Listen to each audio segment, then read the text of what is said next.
গত বৃহস্পতিবার Rochdale Bangladesh association and community প্রজেক্টের উদ্যোগে অনুষ্ঠিত হলো কমিউনিটি হেলথ ইভেন্ট। এতে ১৩০ জন অংশগ্রহণ করে। মানুষের মধ্যে সচেতনতা বৃদ্ধির লক্ষ্যে এই অনুষ্ঠানের আয়োজন করা হয়। বিস্তারিত সৈয়দ মিজানের রিপোর্টে। গত ২১শে নভেম্বর রচডেল বাংলাদেশ কমিউনিটি প্রজেক্টের উদ্যোগে অনুষ্ঠিত হলো কমিউনিটি হেলথ ইভেন্ট। আপনার স্বাস্থ্য আপনার অগ্রাধিকার, এই স্লোগান নিয়ে এনএইচএস এখানে অনেক সার্ভিস প্রদান করা হয়।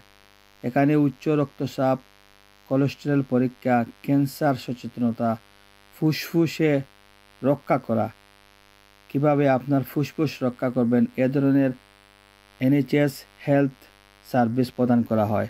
প্রায় ১৩০ জনের মতো লোক এখানে এসে তাদের এই ইভেন্টে অংশগ্রহণ করেছিলেন এবং এখান থেকে তারা অনেক কিছু স্বাস্থ্য সচেতনমূলক পরামর্শ গ্রহণ করেছেন। এ ধরনের অনুষ্ঠান আয়োজন আমাদের সমাজের জন্য, বিশেষ করে আমাদের বাঙালি কমিউনিটির জন্য খুব গুরুত্বপূর্ণ। এ ধরনের অনুষ্ঠান আগামীতে আরও অব্যাহত থাকবে বলে আগতরা বলেন। well-being quit smoking হলো একটা ইম্পর্টেন্ট ওয়ান। হার্ট অ্যাটাকের সম্বন্ধে, কোলেস্টেরল সম্বন্ধে সব কিছুই আছে। ইমানা বারবার আসলে প্রত্যেক বছরে করা তো আর প্রত্যেক ৬ মাস পরে করলে আরো ভালো। I'm one of the dementia advisors for Sahara Alzheimer's Society. So we're a designated dementia advisor service for the South Asian communities. That's all Pakistanis, Indians, Bangladeshi. We support anyone from the South Asian community with dementia. So we can do a home visit.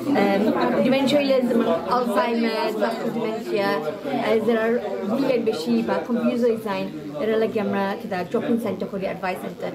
Different being, Asian মানুষের লাগিয়ে আমরা project করি Rochdale Drake স্ট্রিটের মধ্যে আর women's level for the trust. We're an addiction recovery service, and we deal with people with addiction, could be alcohol, drugs, substance abuse.